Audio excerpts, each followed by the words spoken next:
spiritual seeker tends to struggle with the constant recurrence of old thoughts, feelings, reactions, and desires.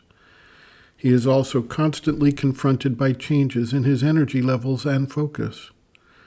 Much of this is due to the underlying and deeply embedded energies that he has inherited as part of human nature as it has been developed and manifested. Some of this is due to education, expectations, and societal pressures that have helped shape his being in this lifetime.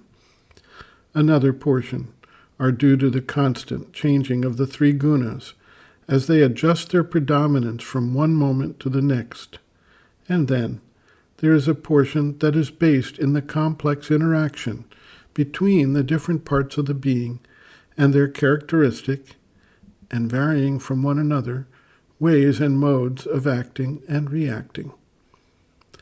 As the seeker starts from the ego consciousness and the external personality, he may be somewhat overwhelmed and not truly appreciate either what is taking place within his psychological makeup, nor the way to resolve the issues.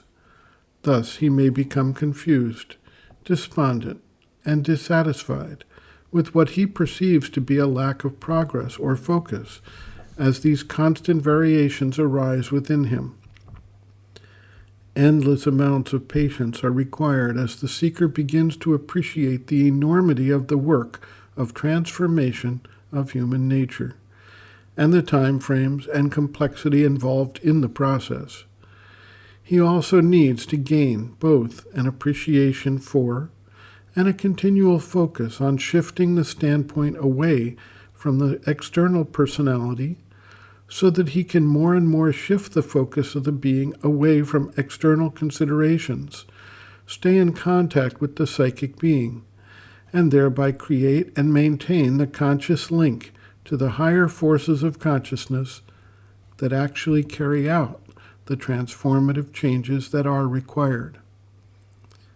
Sri Aurobindo writes, quote, "These fluctuations in the force of the aspiration and the power of the sadhana are unavoidable and common to all sadhaks until the whole being has been made ready for the transformation. When the psychic is in front or active, and the mind and vital consent, then there is the intensity. When the psychic is less prominent, and the lower vital has its ordinary movements, or the mind its ignorant action, then the opposing forces can come in unless the sadhak is very vigilant. Inertia comes usually from the ordinary physical consciousness, especially when the vital is not actively supporting the sadhana. These things can only be cured by a persistent bringing down of the higher spiritual consciousness into all the parts of the being." End quote.